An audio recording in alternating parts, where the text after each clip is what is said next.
Hi everyone, I'm Marie and we are coming to you live from Living Felt because it's Happy Woolly Wednesday! Oh, happy Wednesday, friends, and it's so awesome to see you all checking in. There's a ton of you and you're from all over the world, so please say hi in the chat, say hi and where you're from. Many people are already checking in. Today we have some really fun things to go over with you. We're going to look at a variety of, let's call them tools and such that you need for 3D needle felting. Behind me are some fantastic 3D needle felts from friends and teachers in the school, some that we've made here, and I'm very excited to share some new things with you that we hope will help your 3D needle felting. So let me say hi to some folks.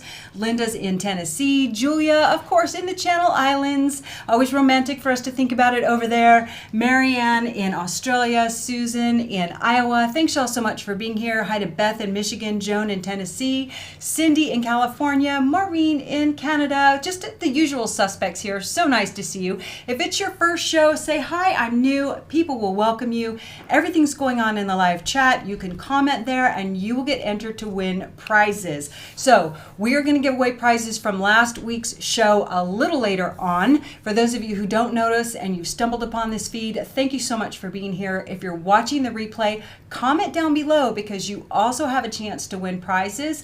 And that's just going to be a good time. So we are Living Felt based in Central Texas. We have supplies for you. We have tutorials for you. We have an online school. But today we have a very special show. We're going to look at a variety of things for 3D needle felting. And you get to meet some of the fairies. So they have a few things that they want to share with you for today's show. And up is the very magical Fairy Alyssa and Fairy Trish. Yay!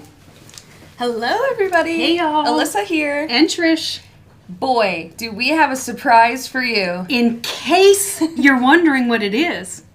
We can't tell you yet. Well, I'll just give them a peek. No. Don't do that. Why does Marie get to have all the fun? We've got some special stuff for you. Don't want to give it away, but Marie will tell you about it a little later in the show if you're lucky. Yep. And you'll be interested. You'll want to stick around because it's really, really, really special. Alrighty. Well, after that little surprise, up next is Fairy Marie. All right. Fairy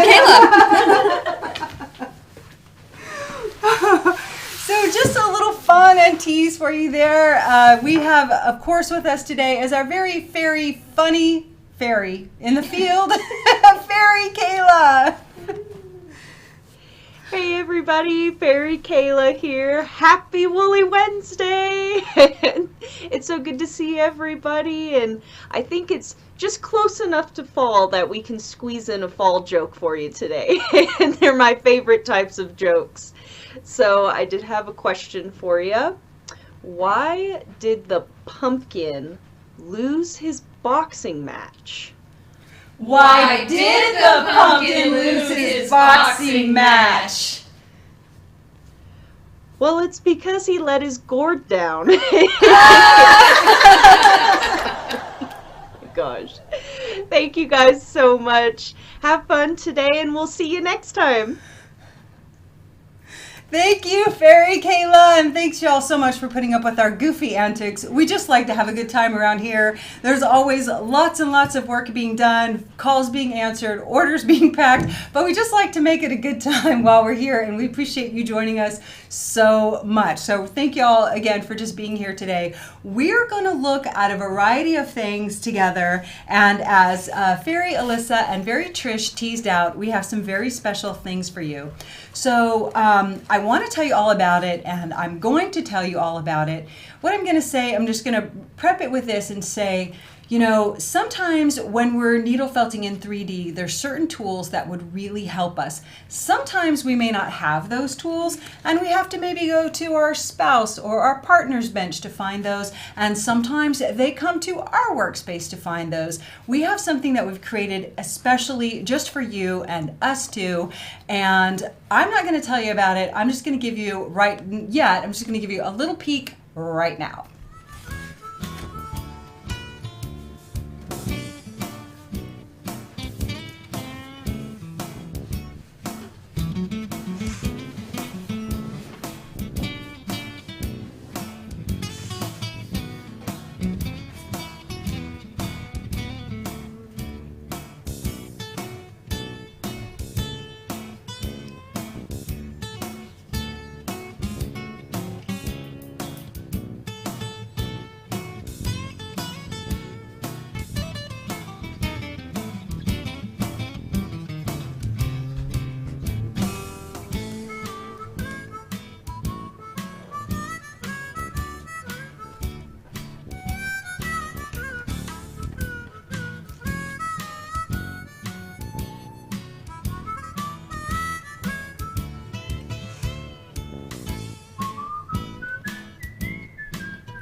Thank y'all so much for letting us share these with you. We're going to look at them together, of course. I want to thank my beautiful husband, Rodney Jean, for making that little video with me.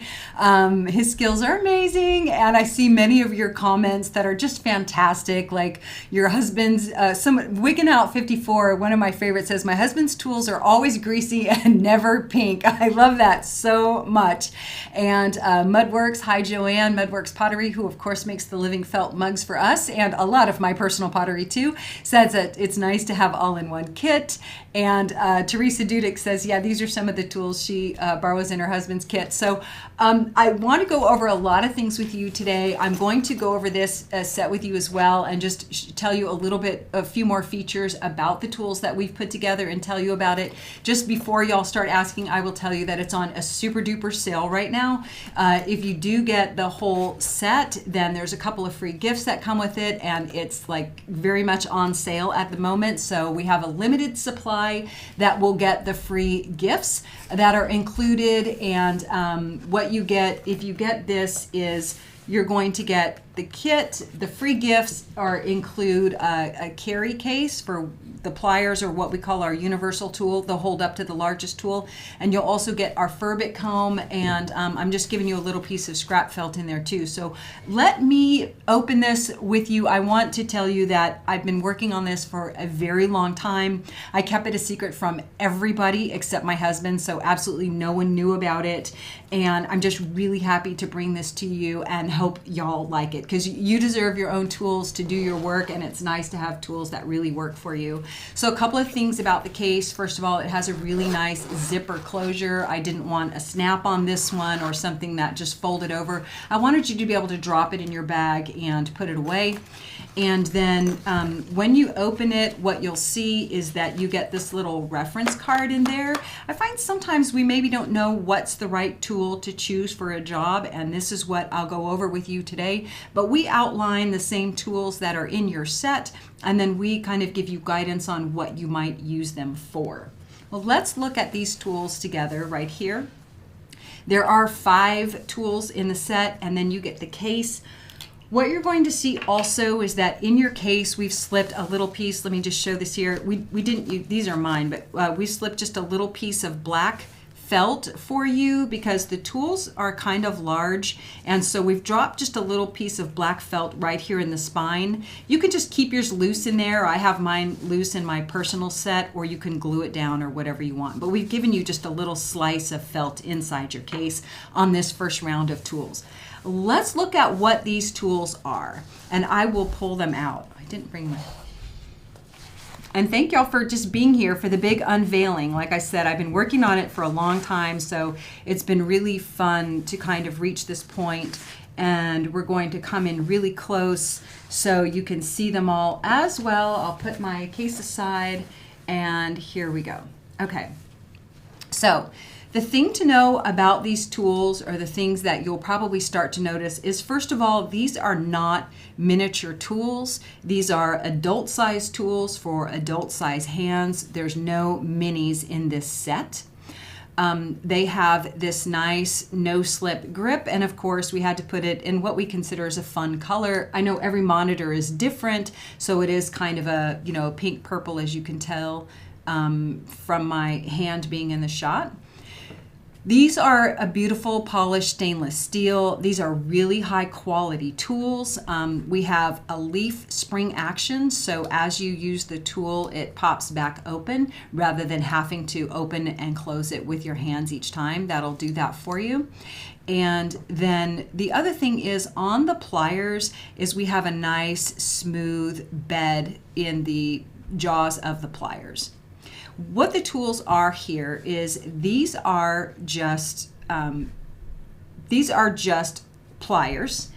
We call these chain nose pliers. They come to a really nice tapered point, and the jaws here are rounded, especially for wrapping wire or turning wire, but you don't want a hard edge. You want it to be nice and smooth.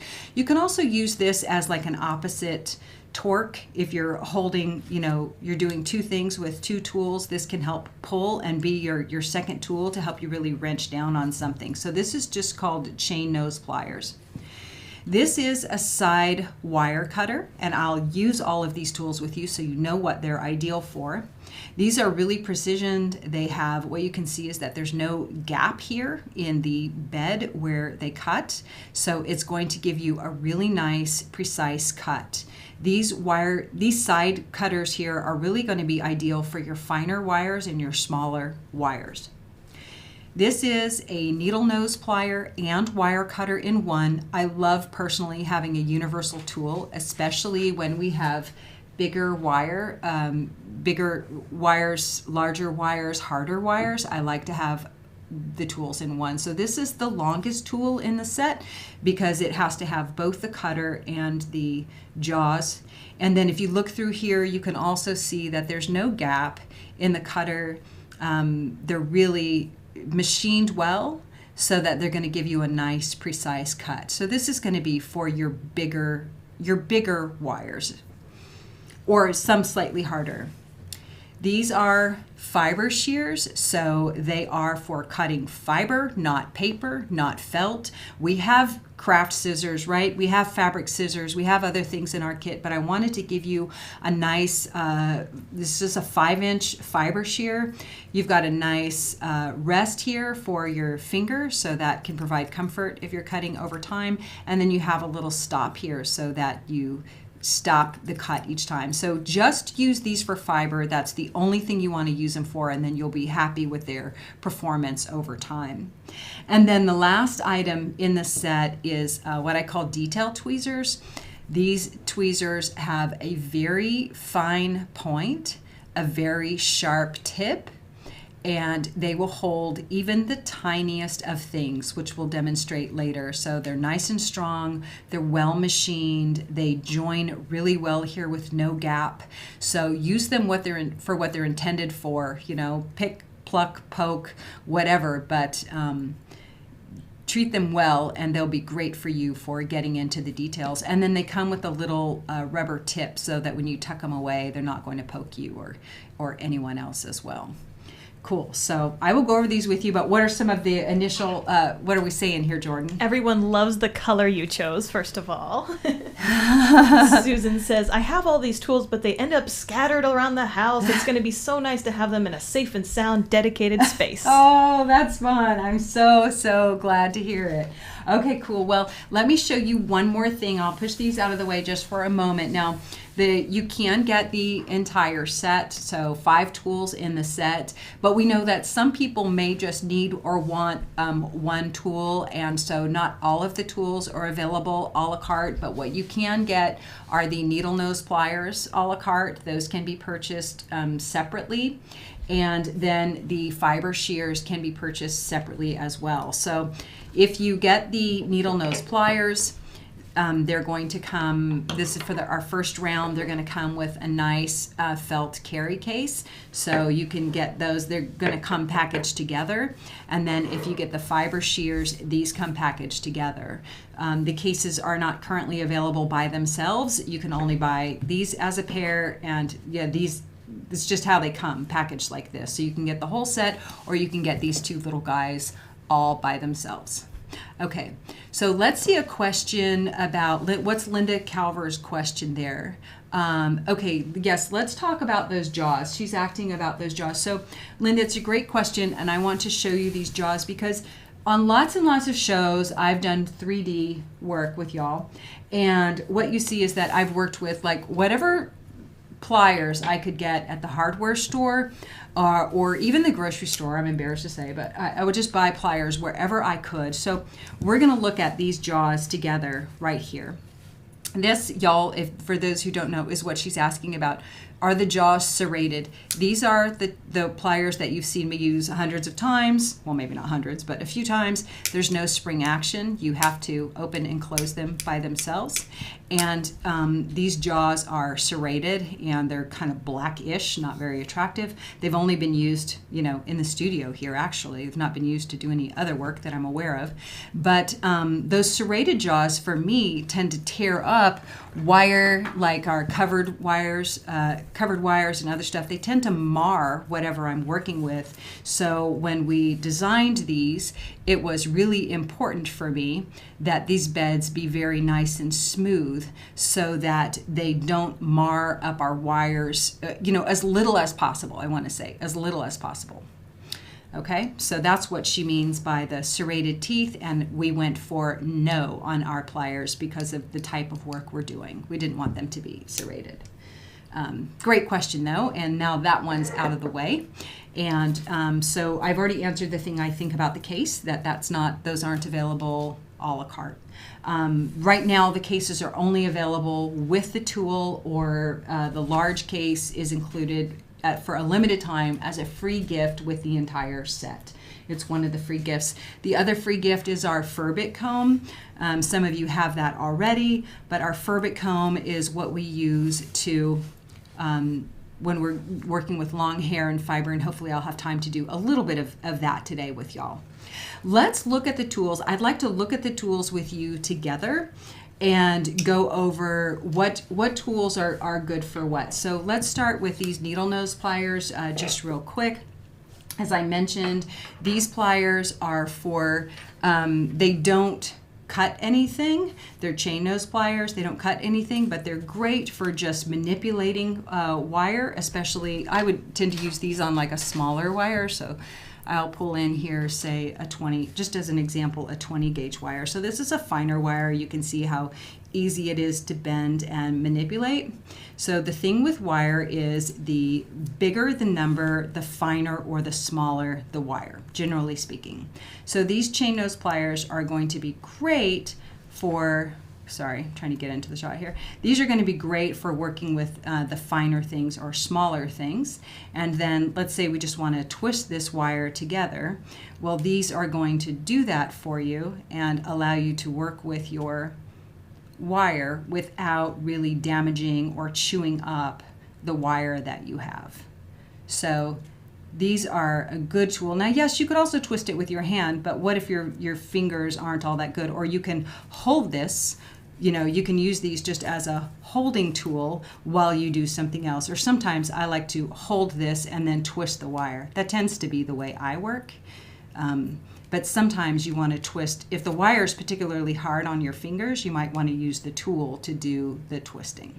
So that's what the chain nose pliers are for. They can also take a wire, kind of as we showed you, and they would be great for twisting a wire in whatever way you want to twist a wire and kind of get a curl in it. If you're bending wire back, these are great for that, and they'll also make it nice and round. So if you want to get like a little curly Q, if you're doing maybe antennas or something like that, these are going to be really great for that. So these are the chain nose pliers. They're really for holding, tugging, pulling on things. Yes. Okay. Let's jump to the side wire cutters.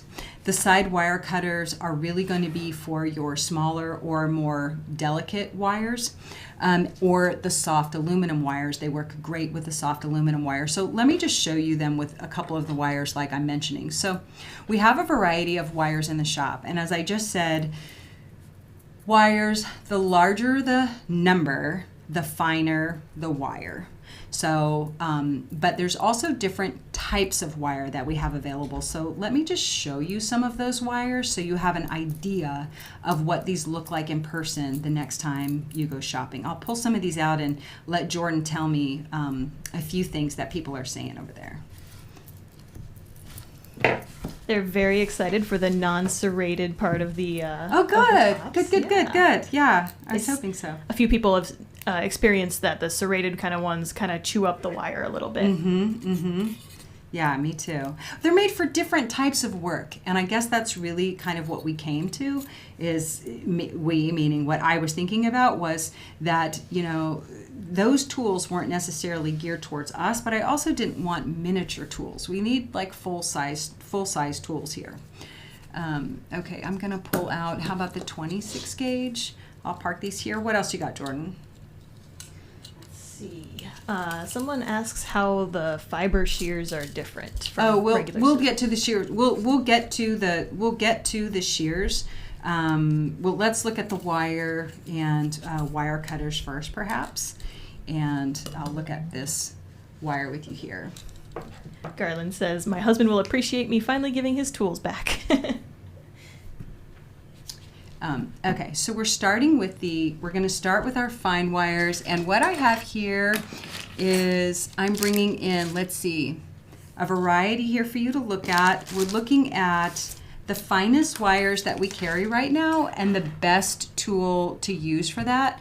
And then I'll look at the aluminum wires as well. So I have here on the table, this is our 26 gauge wire. This same stainless steel wire also comes in a 24 gauge, but the 26 gauge is the finest. So we have a 24 gauge and a 26 gauge. This is the black spool. Some of you may already have that wire. This is our 22 gauge wire. This is relatively new to the shop on a spool. This is, these are made for us. This is a 22 gauge wire. We have it in brown and black and in the silver.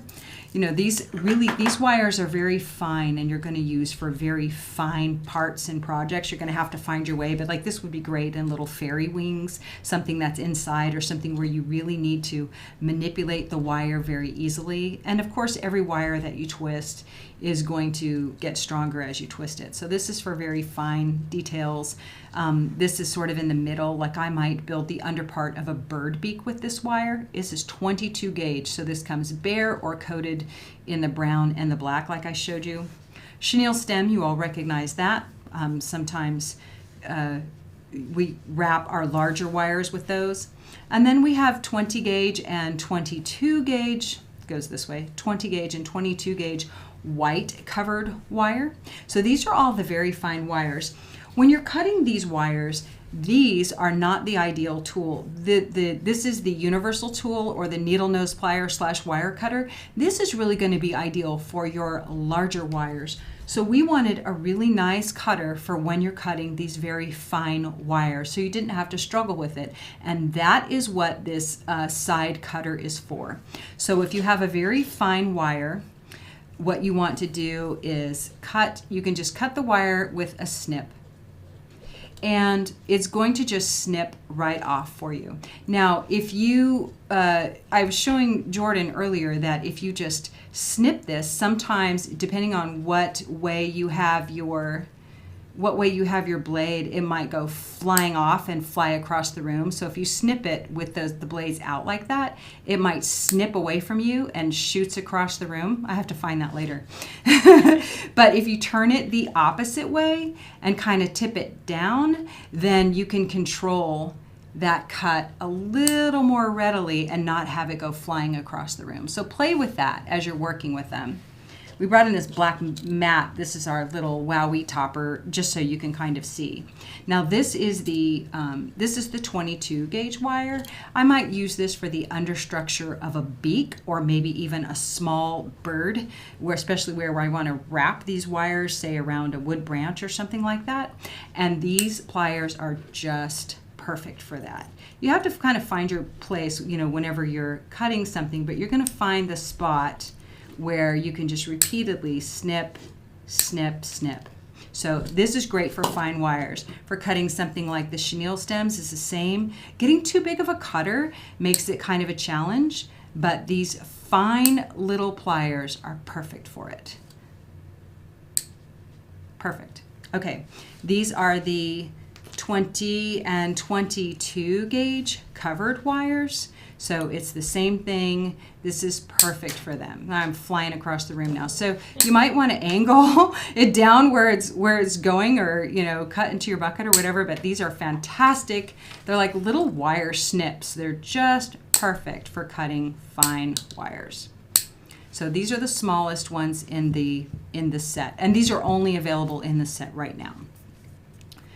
But if you clamor enough, we'll make anything. If you clamor enough, if you want this. So these are the side wire cutters. Great. How are we doing there, Jordan? Doing good. Okay. Let's look at the needle nose pliers. These are what we call the universal tool. So as I mentioned, it's got the cutter and the needle nose pliers. Really, this is ideal for the larger wires. Let me back up here. Let's look at the aluminum wire. We have aluminum wire. If you're not familiar with wire, this is highly malleable, so it might look large and bulky, but what you notice is it's very easy to manipulate, and it is a nice soft wire. Now, both of these wire cutters will work.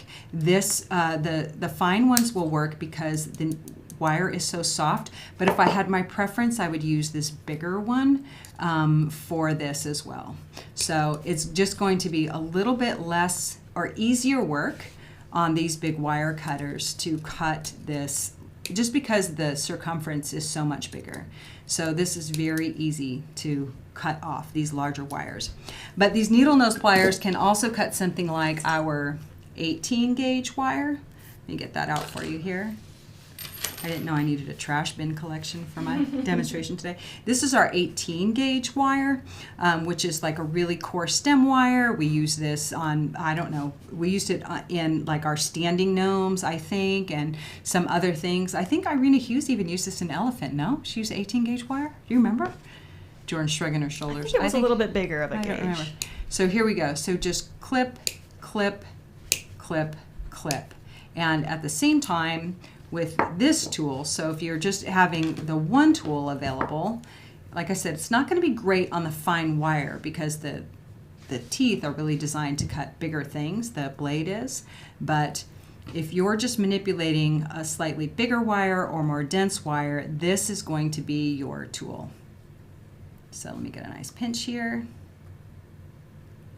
And then this will be my twisting tool. So if you want to take it easy on your hands, you can just keep your hands here and hold that space in the V and then use the tool to twist. You just got to get an open enough V so that one doesn't wrap around the other. And then once you get whatever it is you're making as big as you want, you can just clip off the ends. Like usually when we're doing maybe an animal sculpture, we cut off the ends. And then as always, we're going to bend those ends. Like if you're doing a dog or a horse or something, you're going to bend those legs right back in. And that's what you would use these for. So this is the needle nose pliers and wire cutter, or what we're calling the universal tool in the set that you can get by itself or in the tool set. Do you have questions there, Jordan? We have a tip actually from Jan Scott that says with the aluminum wire, you can use like a nail file to kind of file down the end if it's a little sharp. Oh, that's really interesting. Yeah, I think one time I dipped mine in glue. So because the glue would just seems to rubberize overnight. I forget what I was working on, but you can also use something else you can do with sharp tips is use floral tape. So we sometimes use floral tape to wrap around the end of something, and so I like that. Nail file, dip it in glue maybe, or some floral tape over the end can kind of cover it up as well, or bend it back in as well. Good tip, Jen. Appreciate that. Okay, cool. Marlene says, good tools are just essential. They make the process easier, no frustration, and more enjoyment. Fun. Yes, Marlene, I agree. Okay, so this is the quick run through of the tools, and then we'll look also at the wire as well. So I think the fiber shears are next, and someone asked, what's different about the fiber shears? Really, it's kind of like asking, in a way, what's the difference between paper scissors and craft scissors? These scissors are machined to cut hair.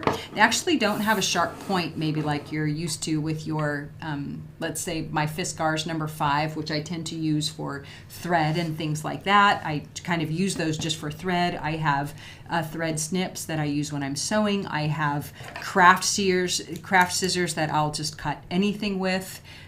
These are my craft scissors. So you need to have good craft scissors just in your pile. But these right here are actually hair scissors. They're designed to cut hair, although they're short. I felt like we didn't really need them very long. We didn't need 7-inch scissors. We're not cutting like an adult head of hair.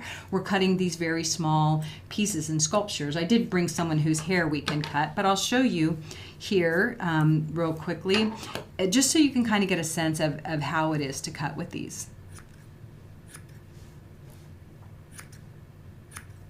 It's a very nice little cut.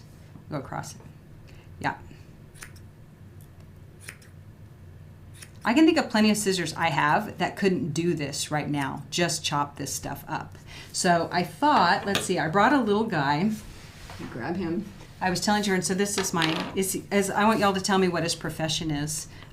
Jordan's going to show him. So I started making this little guy, I want to say last fall.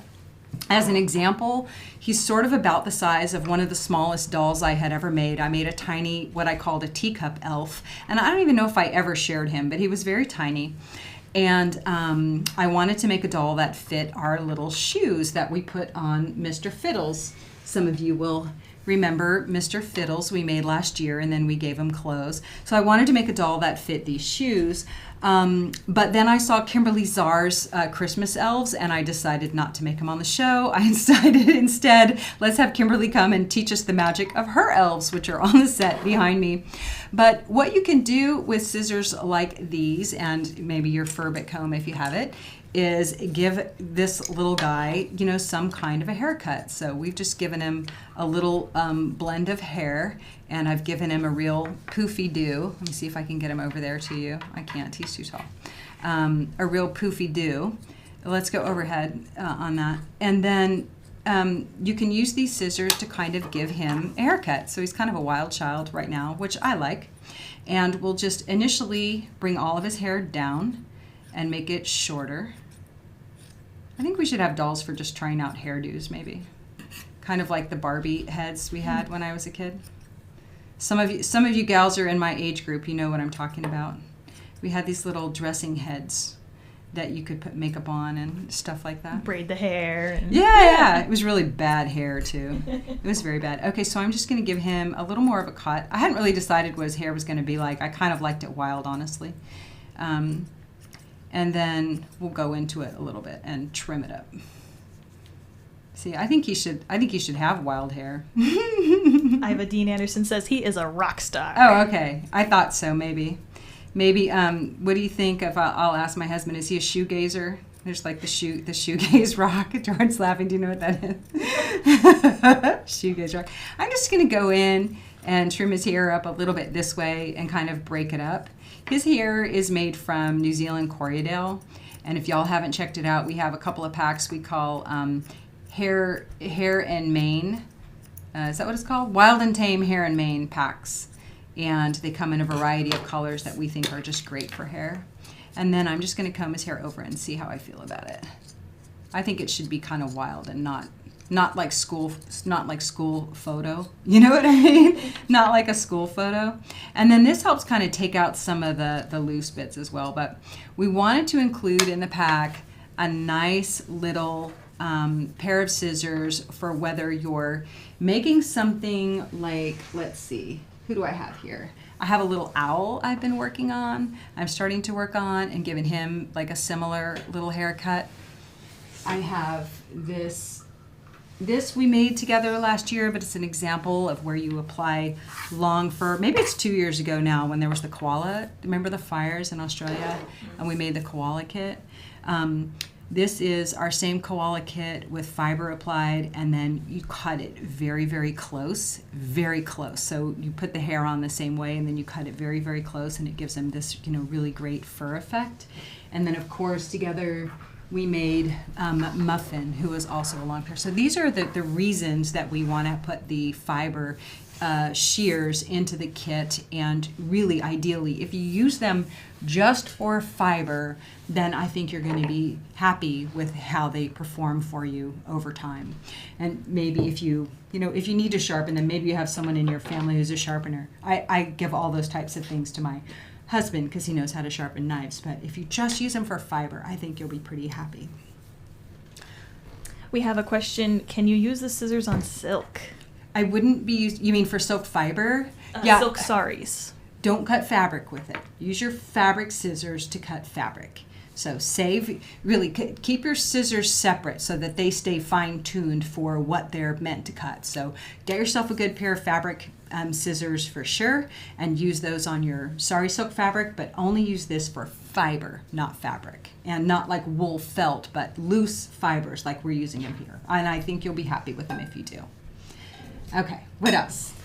Carol says, I always worry about pulling the hair out when I'm combing it. Just root it really well when you needle felt it in the first place. You do get a little bit of shedding, but as long as you root it really well in the first place, you really won't tear it out. So we're just kind of combing the surface.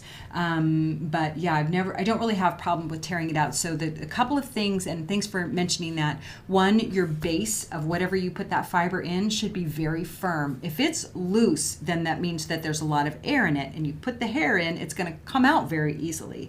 So you want that base felt or ball sphere shape to be very tight so that when you put the hair in, the fibers are close around it versus having a lot of gap.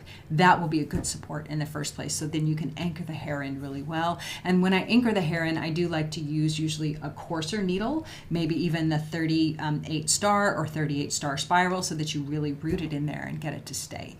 That's my tip.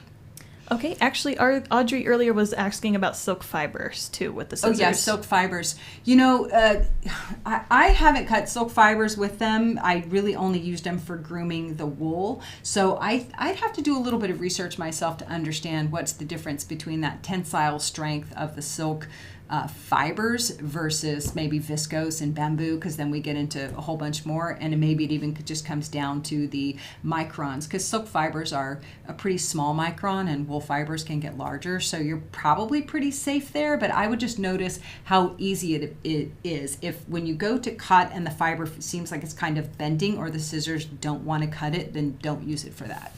Honestly, I would just kind of see how they react. I didn't even think to try and cut silk, because I really don't think I can think of when I cut silk all that often.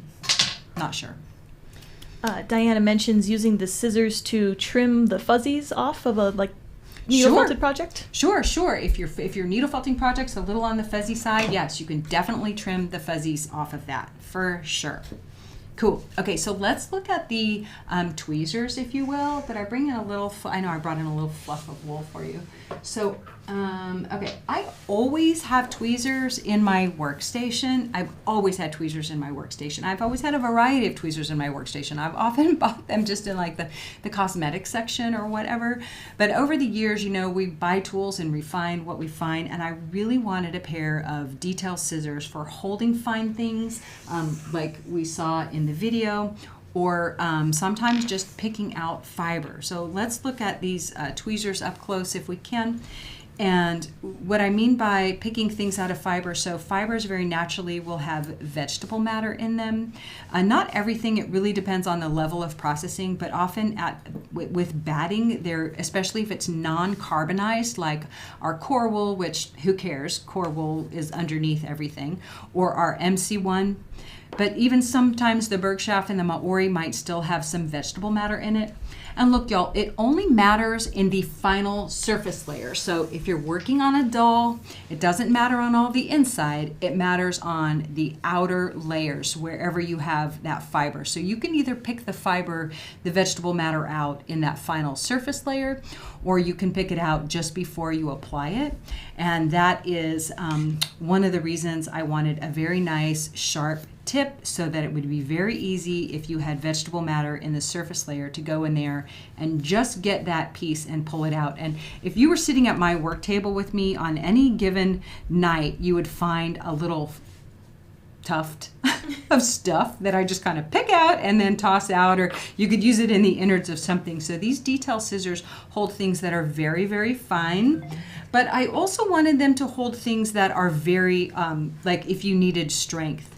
So here, like being able to get a good grip on something or pick up like these glass eyes, then I wanted them to be very strong and fine. So that's another good use for them. And then I'm going to show you holding on to something very, very tight.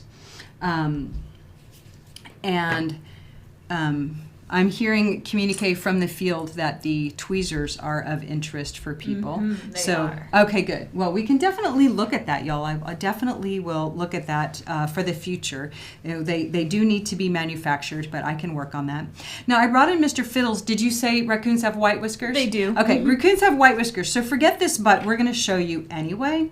We have a new product in the shop. Don't know if y'all have seen it yet. They're really just we really just brought them in, and they are these artificial whiskers. So if you're looking for, we have horsehair that we use for whiskers, but these are machined whiskers. They're artificial and they're tapered to a point. Can you see that? I know it's very fine. I'll kind of get out of the light. So this is a black one. Maybe on the side view it shows there's a tapered point right there, and then there's a blunt end as well. And you know what? You may not even care, but if you do care, there's a tapered point and there's a blunt point. And what I love about it is these tweezers will hold this tiny thing for you if you have a difficult time getting a hold of it. So what we looked at with Mr. Fiddles here is we decided to give him black whiskers because they would show up better. And Jordan actually gave me a tip. So I'm good because this is some kind of plastic or whatever, honestly. I'm going to use my craft scissors on these, and I'm going to cut it a little bit shorter than I need, a little bit longer than I need, excuse me. And then we're going to put him in Mr. Fiddles. So somebody had mentioned an awl. Let's see if I can hold on to this and grab my awl. We do sell awls here in the shop. We have these fantastic awls by Clover. We have a sharp, we have a straight awl. We're having a difficult time focusing. We have a straight awl and we have a pointed awl, a tapered awl and a straight awl. This is the this is the tapered awl. All I wanted to do was give Mr. Fiddles a little tiny hole. Not much, just a little starting point for my whiskers to go into. And then I'm going to try and, because I can't really see, I need to get closer. I don't think I made much of a hole just now. You can, if you make a hole, which is what we did here, you can make a hole and just poke it right into his face, which I'm not doing. Hold on, I'm looking for my other awl. I don't see it. Let me make a real hole. There we go. Now there's a hole I can go into, and you can just push this right into that hole, if you can see what you're doing.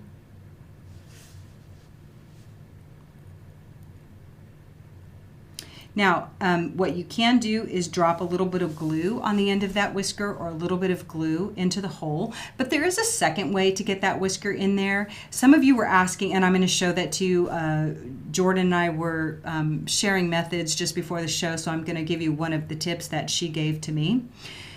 With these, I know y'all asked, could this be used as an awl? And you can see there is a very, very fine point there. It's a very nice tip.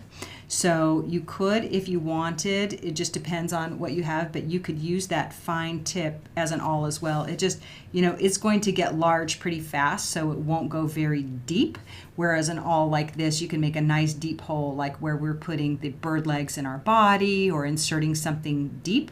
That was what this would be for, but if you need a shallow hole, you could just use the tip of these pliers right there to make that hole. If I didn't have my whisker on there, I could have done that.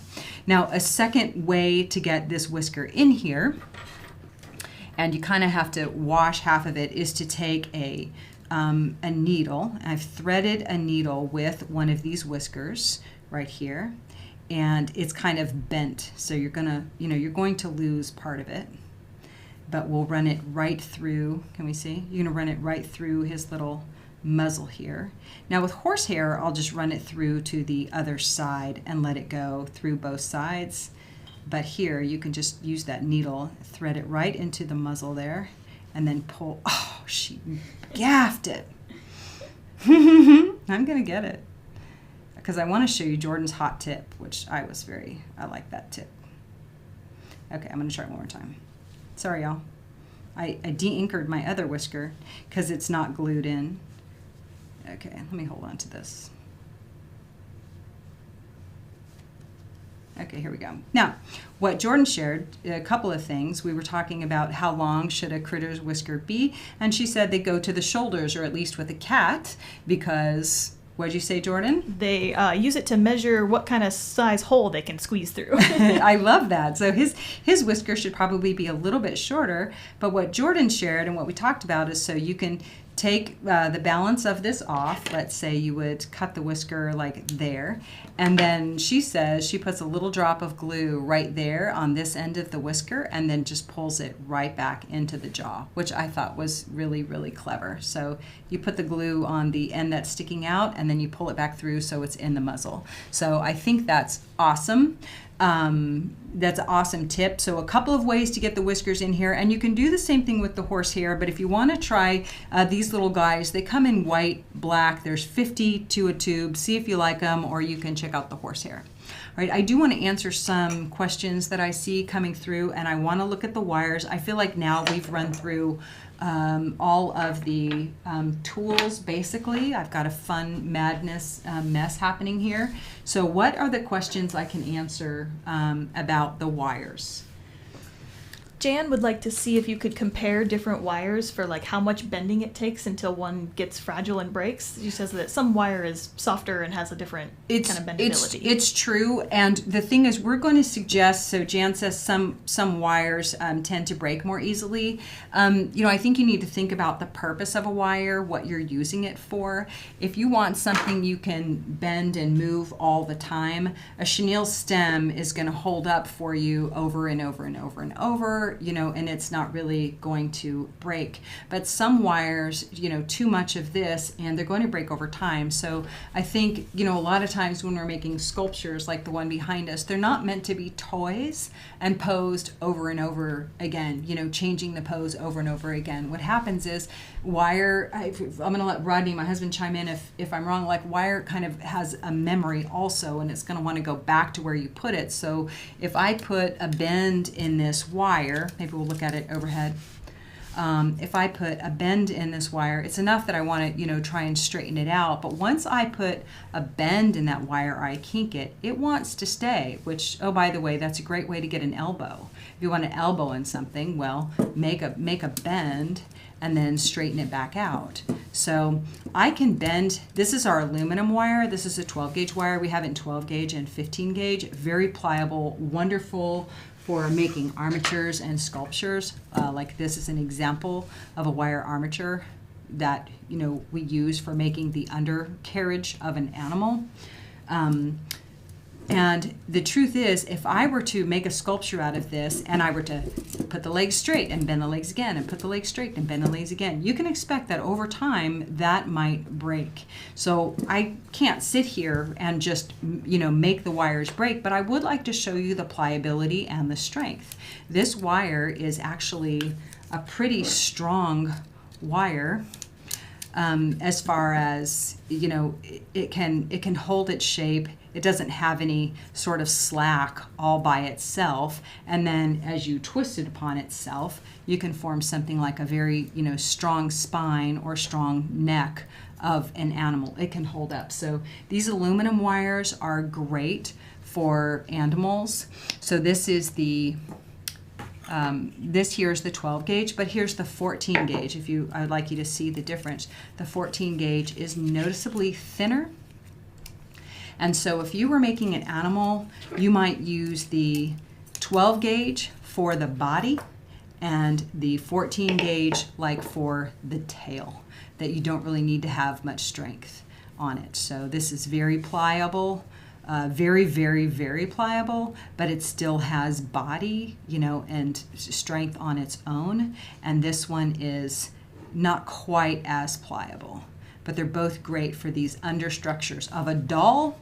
I've used them in my doll class. We've used them in animals, whatever. They're great for that. So if you're looking for something with more strength, these are great wires to start with. And then this wire, which is the 18 gauge wire. It's a cloth covered wire. You're very familiar with it. This is 18 inches long. We manufacture these. 18 inches has become very hard to get in these covered wires, and so we decided to make them and make sure we have them. So these are very strong. This is a very strong wire. This is an 18 gauge wire. All my initial dolls were built on like 18 gauge wires. These have a lot of strength in them as well. We use them like in our standing gnomes. You might recall our standing gnomes, so we wanted a small doll that would stand, but we wanted a wire where we could easily control the length and just be easy to manipulate. So these are great wires for that. Like if you want a doll this size to stand, you don't want to try and use these bendy chenille stems. You could either use something like this, the 12 gauge, or you could use this is a harder wire, the covered wire. It's like a smaller diameter, but it's harder. So that's what I would use for this, if you need structure. If you have something where really all you need is like fingers or toes, something super pliable, check out the 22 gauge wires, be them covered or bare. So this is bare on a spool. These are pre-measured stems that you can cut.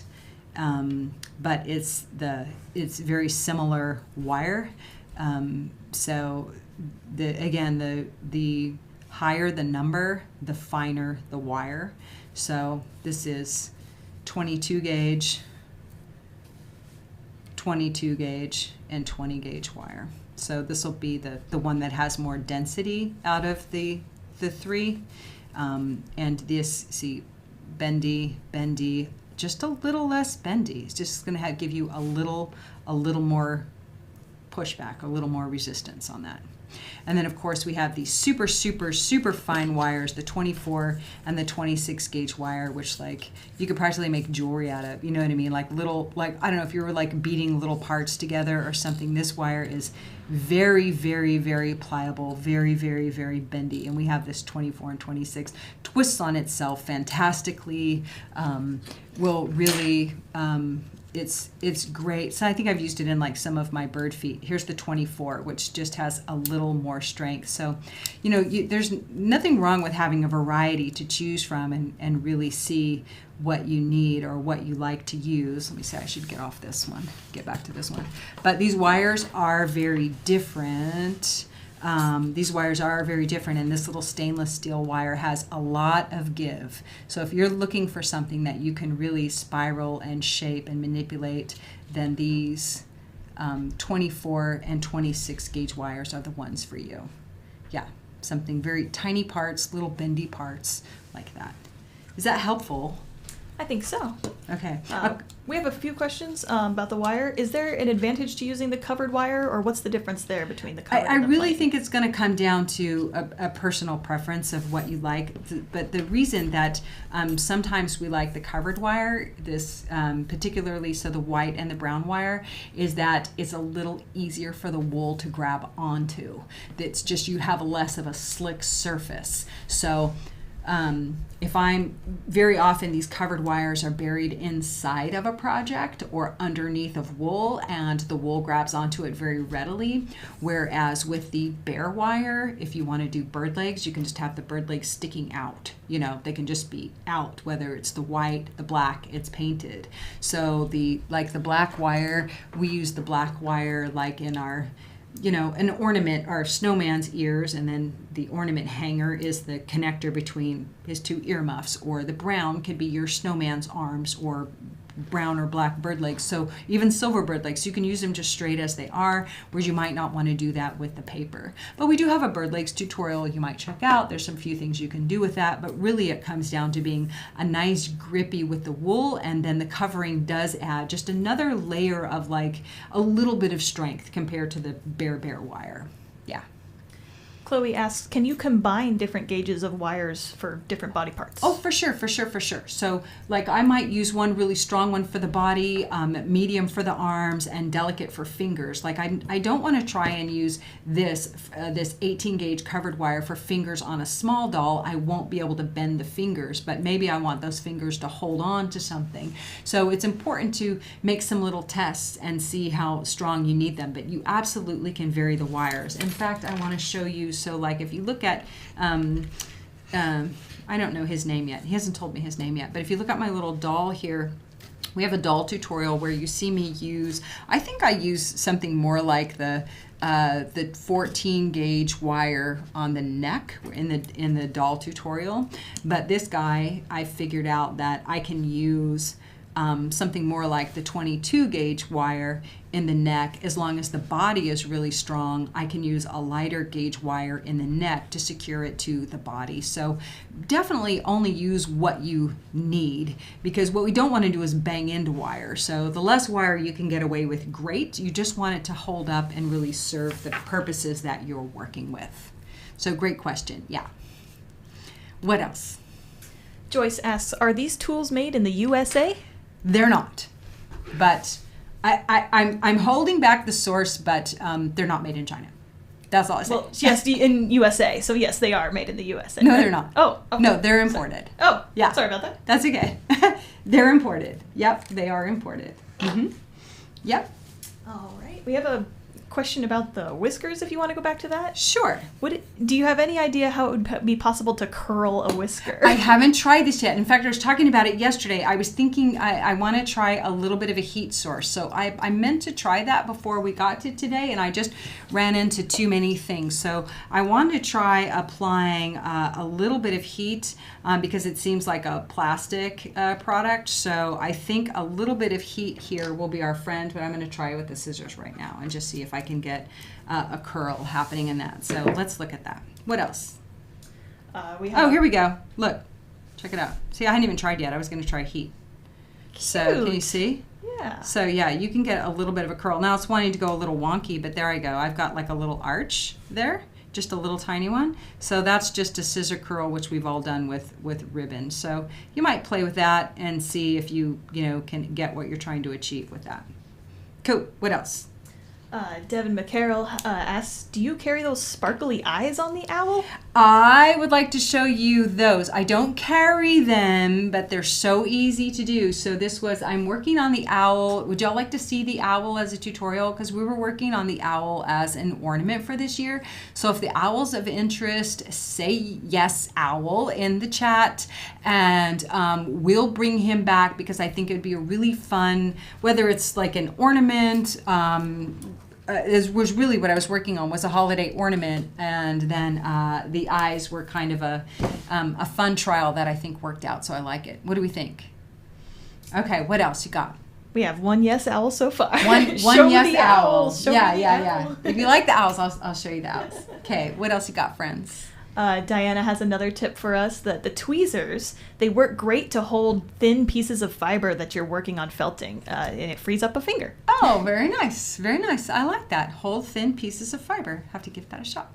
Good. Lots of yes owls. Okay, yes, owls. Okay, so we'll plan to do the owl. There's so many things that I want to felt with you this year, wet felt and needle felt, and I promise we will.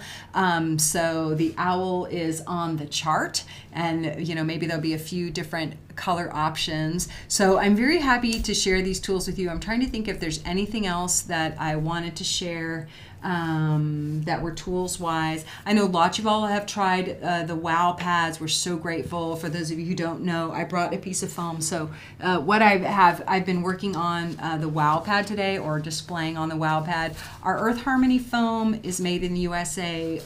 It's not made with any chlorofluorocarbons, no fire retardants, but I just wanted something that was even more eco-friendly, more durable. Some people love the foam, some people love the wow pads, some people love the both together. The wow pads are very resistant to the felting needles. They're great for 3D because you don't need to needle felt into it. They're great for 2D because it allows the wool to just sit on top rather than go through. But then we also have these wow toppers, and the wow toppers are these color pads, white. We now have a light brown, tannish, and then we have the black, so that you can kind of sequester your colors. So if you're working on something white, like my little white owl, I did a lot of work on the white. And then if you're doing like let's say skin tone or animal brown ear, you can use something like the brown topper. It's just there to keep you getting too much wool embedded into your work surface. It's not really meant for for 2D, it's more meant for pieces and parts. So it's not meant for making a picture on, although some people have been using them as a little canvas to do an entire picture on. So really they're for little pieces and parts. And the blacks are to keep your black and your darkest fibers out of your work surface where things just kind of get all mixed up. So that's what these are. They're 1/4 inch, they're 100% wool, and they're just toppers for those pieces and parts where you want to sequester the colors of your fibers away from other things. But I will tell you for your case, I find that I'm always dropping my tools on the table, and I like to not hear that clunk. I was telling Jordan about a mat I made for my sewing machine to drop my scissors on. What I have done for the inside of my tool case is I've taken like 3/4 of a black topper pad, and I've just cut the bottom off and I just lay it right here in my case. So now when I open my tool case at home, I just put that little chopped block of my topper pad and rest my tools on there, and then I can pack it all up together. So you don't have to cut yours, you can just use yours, but if you have that same feeling, maybe a little mat or pad to drop your tools on. I'm just keeping mine in my case. Cool.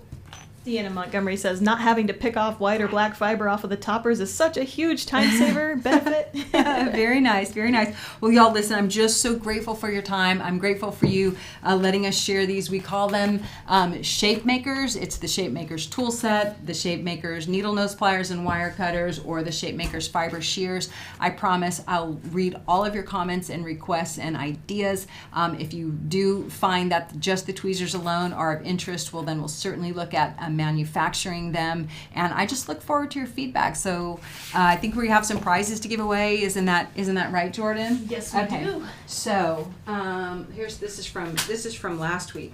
Now I'll have to look and see what the prizes are from last week. Usually at the beginning of the show, we give away prizes from the comments. So last week's replay winners are Cindy Powers and Jean Oshus. So Cindy is in South Dakota and Jean Oshus is in Alaska. Congratulations, y'all. Last week we had our guest here, Patty Barker, came and shared a wet felting class that she's teaching for the school. So you win a wet felting activity pack, and we'll let you choose the color. There's 3 different colorways. We'll send those off to you.